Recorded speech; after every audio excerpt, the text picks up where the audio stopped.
겠습니다. 우리 옆에 분들하고 한번 인사해 볼까요? 우리 찬양대 우리 고백처럼 주 이름으로 승리합시다. 한번 인사해 보겠습니다. 네. 오늘 명절이라서 저는 많은 분들이 이렇게 가실 줄만 알았지 또 오실 줄은 몰랐습니다. 제 믿음이 더 적었던 것 같습니다. 오늘 먼저 또 명절임에도 불구하고 명절 연휴임에도 불구하고 우리 귀한 찬양을 들려준 우리 찬양대를 위해서 한번 감사의 박수 한번 하겠습니다. 또 우리 가족들을 만나기 위해서 함께 또 이 자리에 함께 하신 우리 모든 분들 우리 환영의 박수 한번 할까요? 네.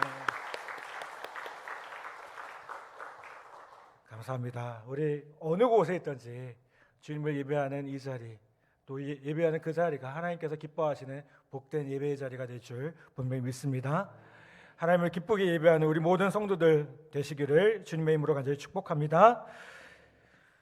몇 년 전 청소년들을 대상으로 가장 무서운 것이 무엇인지를 조사를 했다고 합니다. 1위가 무엇이었느냐? 바로 청소년들에게 가장 두려운 것은 시험이 아니었고 성폭행이었다고 합니다. 신문을 보다 보면 또 뉴스를 보다 보면 하루가 멀다 하고 청소년들을 대상으로 한 성범죄가 일어나는 것을 보게 됩니다. 또 이런 뉴스를 보다 보면 우리도 모르게 눈살이 찌푸려지고 마음이 심란해집니다. 통계에 의하면 청소년 대상 성범죄는 성범죄자들의 집에서 가장 많이 발생한 것으로 나타났고요. 또 국무총리사나 청소년보호위원회가 공개한 169명의 청소년 대상 성범죄자들의 성범죄의 장소가 범죄 중에 장소가 25.5%가 자신의 집이었고요. 다음으로는 피해 청소년 집이 17.7% 순으로 나타났습니다.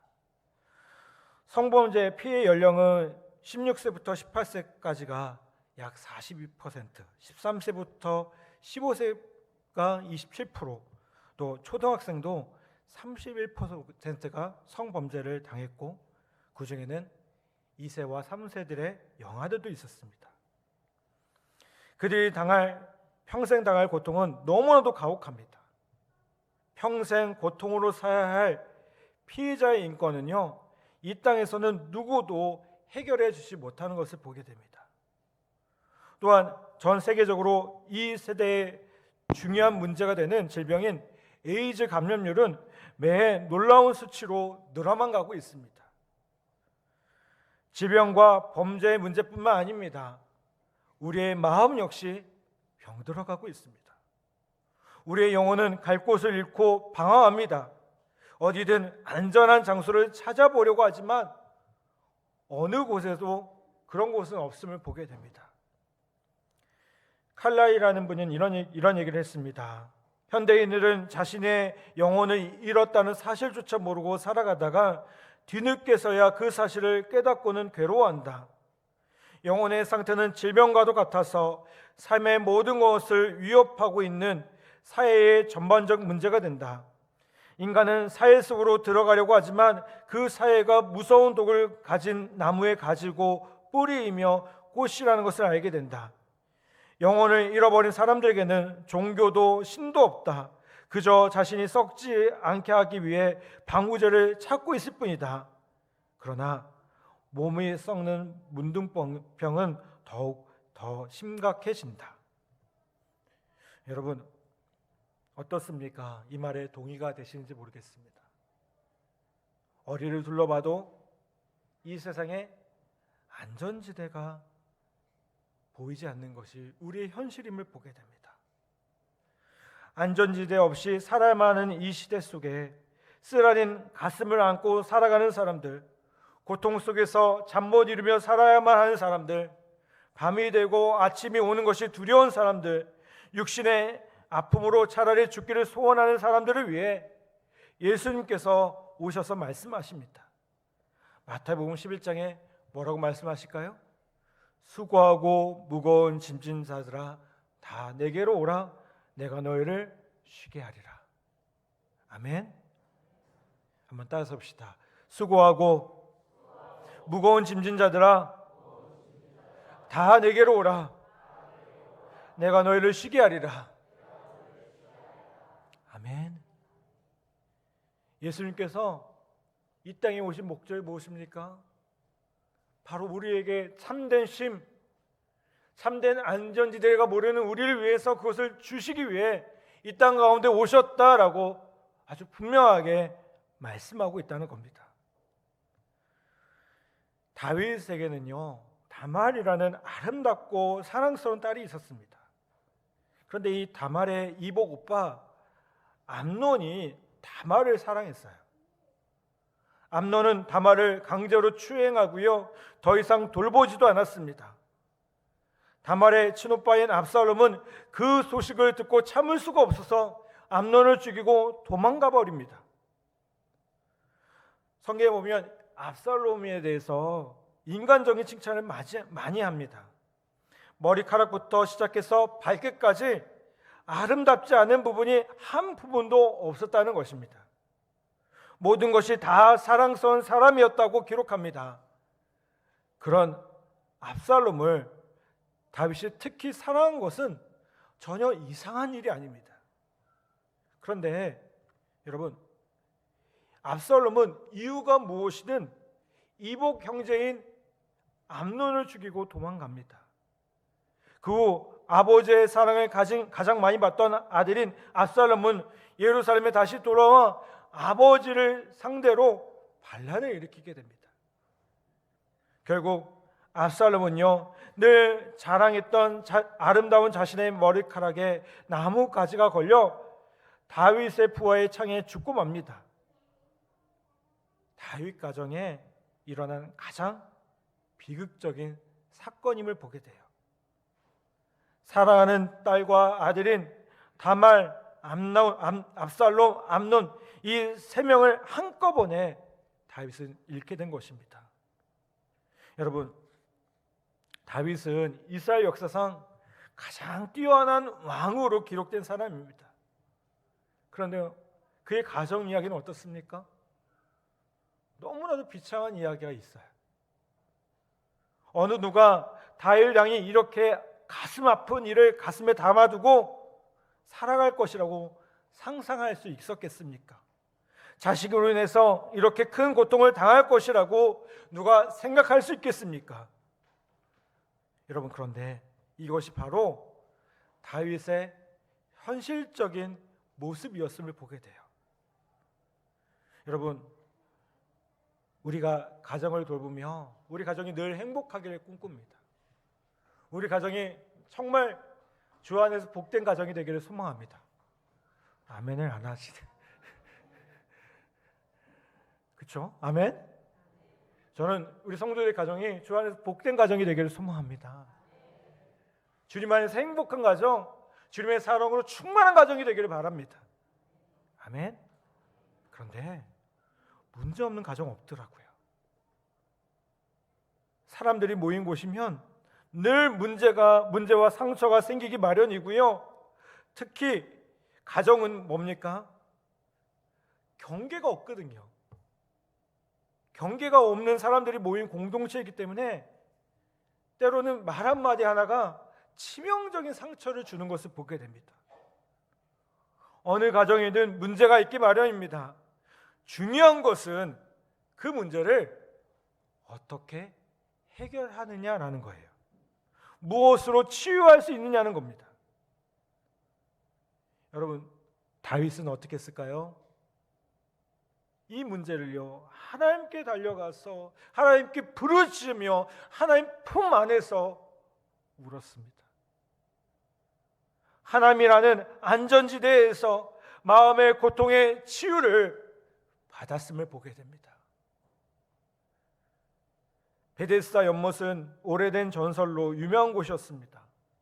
그때가 언제일지는 모르나 가끔 천사가 내려와 물을 휘젓는데 그때 제일 먼저 연못에 뛰어든 사람만 병고침을 받는다는 것이었습니다.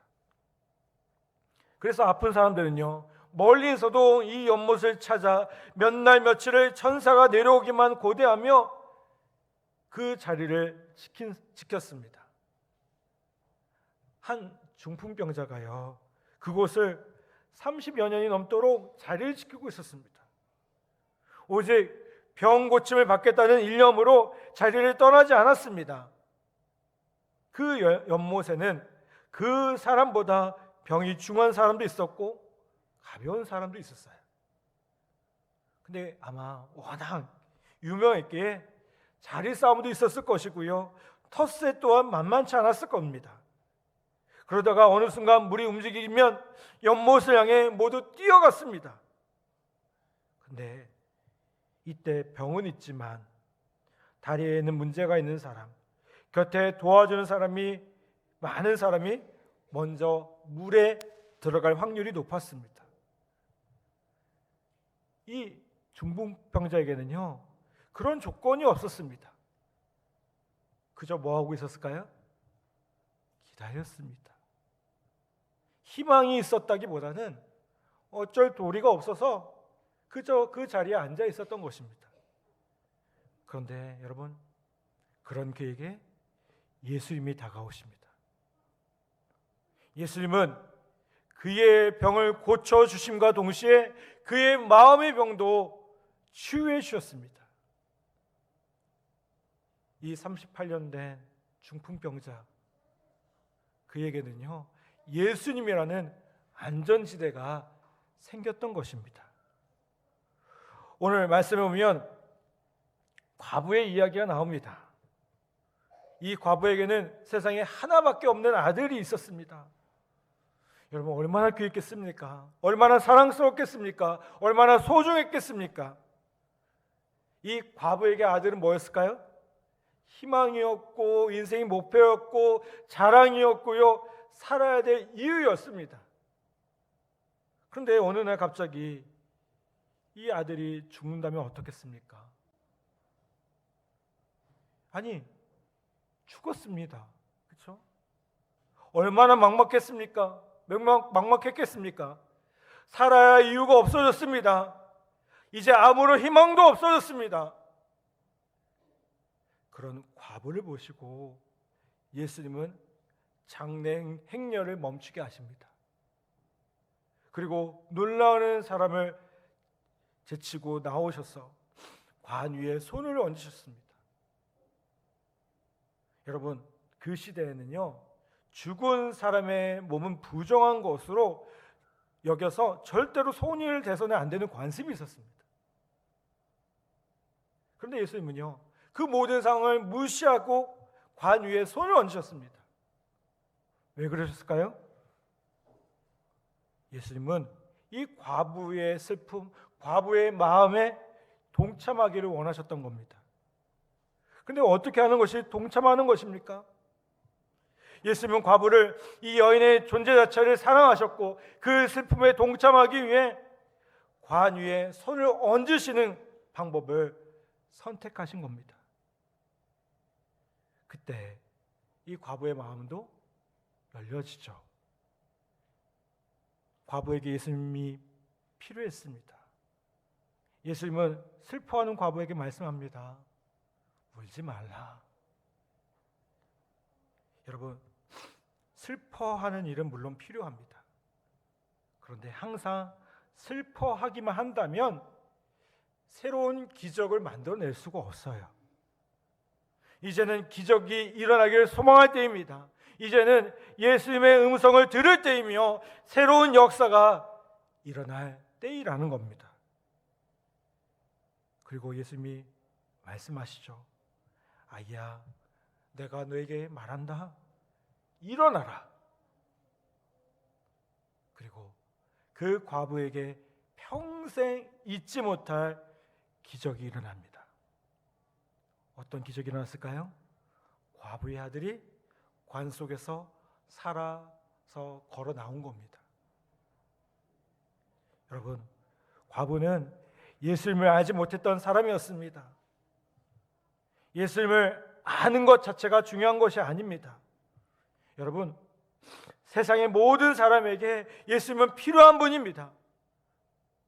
그들의 슬픔이 위로받기 위해, 그들이 고통에서 구원받기 위해, 그들의 상처가 치료받기 위해 예수님의 모습이 필요합니다. 여러분, 예수님만이 우리의 온전한 안전지대가 되십니다. 이제 그 안전지대 안에서 자유와 기쁨을 우리가 마음껏 누릴 수 있기를 간절히 소망합니다. 아멘. 가족끼리 모여서 여러 가지 즐거운 시간들을 보냈을 겁니다. 근데 한편으로 아쉬운 마음들도 있었을 겁니다.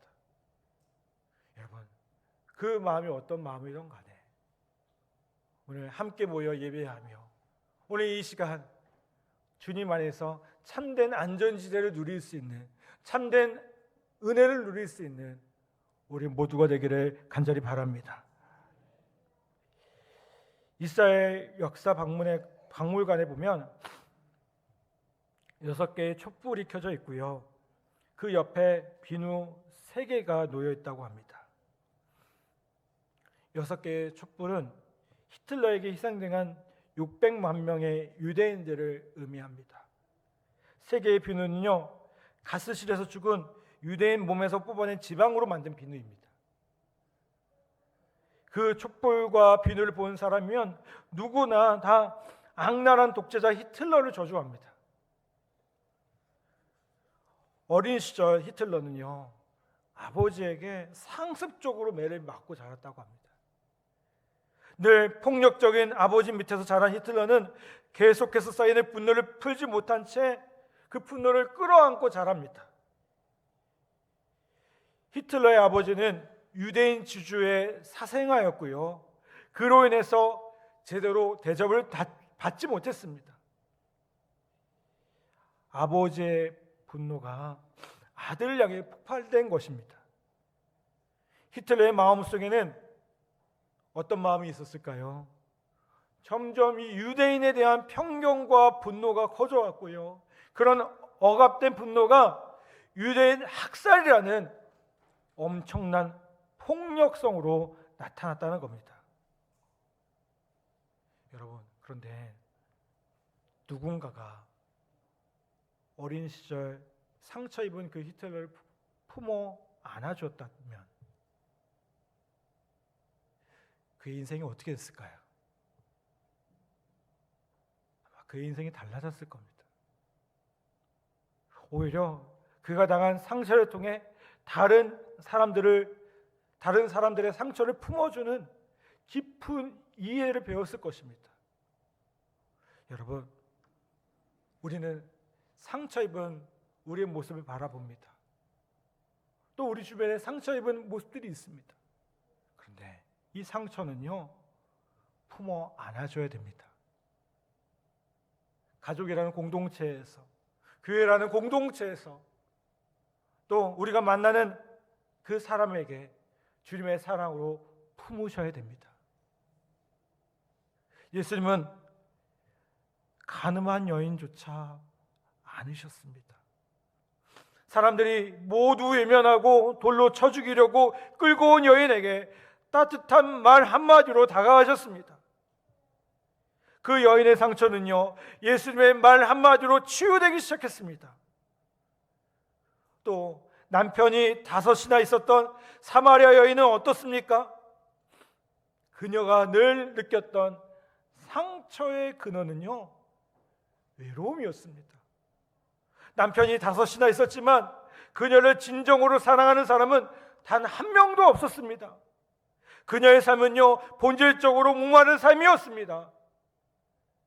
그런 그녀에게 예수님은요, 영원히 목마르지 않는 생수를 주십니다.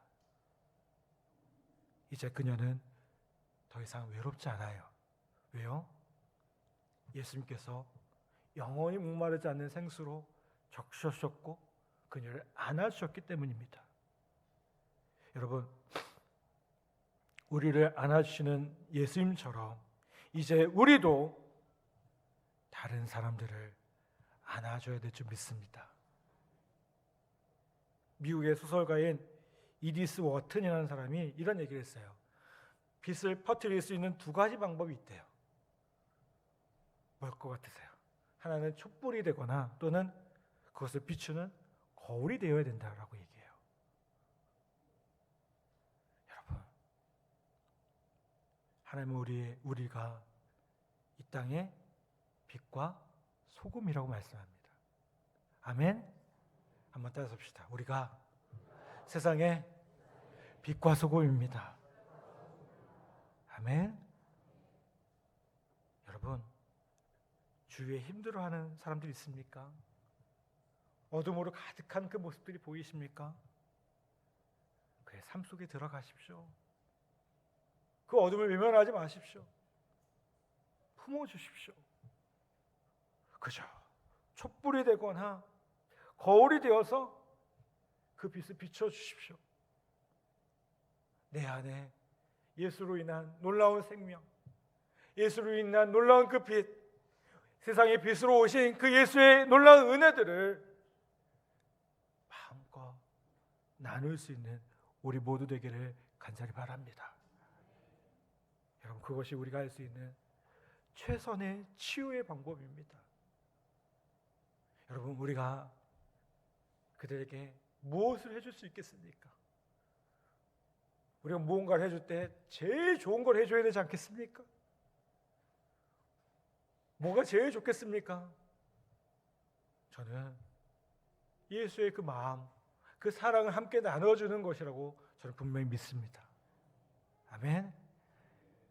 지난 주간 우리 명절이 시작되면서 우리 근지대에 가보니까 휴가 가지 못한 우리 많은 또 신우들이 있더라고요. 우리 근지대를 위해서 우리 신우부에서 맛있는 것 준비해가지고 갔습니다. 위문해 줬습니다.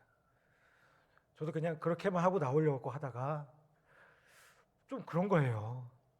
목사가 갔는데, 그래서 제가 부득불 그냥 한 가지 더 부탁을 했습니다. 내가 그래도 목사인데 여러분들한테 먹을 것만 나눠주고 위문했다 그러면 좀 이상하지 않니? 그러면서 기도 한번 할게. 여러분이 믿는 종교가 있다면 그 신한테 기도하고 기도 한번 할게. 제가 거기에 앉아 있는 우리 신우들, 형제들 바라보면서 기도하는데요. 마음이 얼마나 행복한지요. 아멘을 안 하세요, 그렇죠? 남 일을 하고. 마음이 얼마나 행복한지요. 아멘. 여러분, 주님의 그 사랑이 마음껏 흘러넘치는 귀한 은혜가 있을 줄 믿습니다. 여러분, 저는 오늘 우리의 삶의 유일한 안전지대에 대해서 소개했습니다. 그리고 그 안전지대를 향할 수 있는 방법인 안아주는 것에 대해서도 이야기 드렸습니다. 여러분, 오늘 우리의 삶의 안전지대이며 이유이며 소망인 예수 그리스도께 푹 안기는 저와 여러분 모두 되기를 간절히 소망합니다. 사람들이 위로해 주지 못하고 가장 사랑하는 사람에게 상처받아 속상한 마음일 수도 있습니다. 여러분, 그런데 예수님은요, 그런 사람들을 위로하기를 원하고 계십니다. 그런 여러분이 다시 다가와 안기기를 소망하고 계십니다. 기다리고 계십니다. 여러분, 오늘 주님의 품 안에서 우리의 상한 마음, 그 마음이 만져지고 치유되어지고 다시 한번 삶의 희망과 용기를 얻고 돌아가는 여러분 되기를 간절히 바랍니다. 명절을 맞이해서 가족들을 만납니다. 이런저런 얘기, 많은 얘기 있는데요. 다시 한번 주님의 사랑으로 충만해지기를 바랍니다. 아멘. 가족들을 만나지 못했습니까? 주님이 여러분을 만나 주실 것입니다. 주님이 여러분을 품어 주실 것입니다. 그 사랑으로 충만한 우리 모두가 되기를 간절히 바랍니다. 오늘은 국군의 날입니다. 아셨나요? 태극기 거셨습니까? 오늘 사랑하는 우리 장병들 위해, 이 땅과 이 민족을 위해 수고하고 있는 여러분들 위해 주님께서 안아주시고 품어주시는 그 놀라운 은혜가 더욱 충만하기를, 가득하기를 주님의 이름으로 간절히 축복합니다. 아멘. 이 시간 우리 말씀을 생각하며 우리 함께 찬양하겠습니다.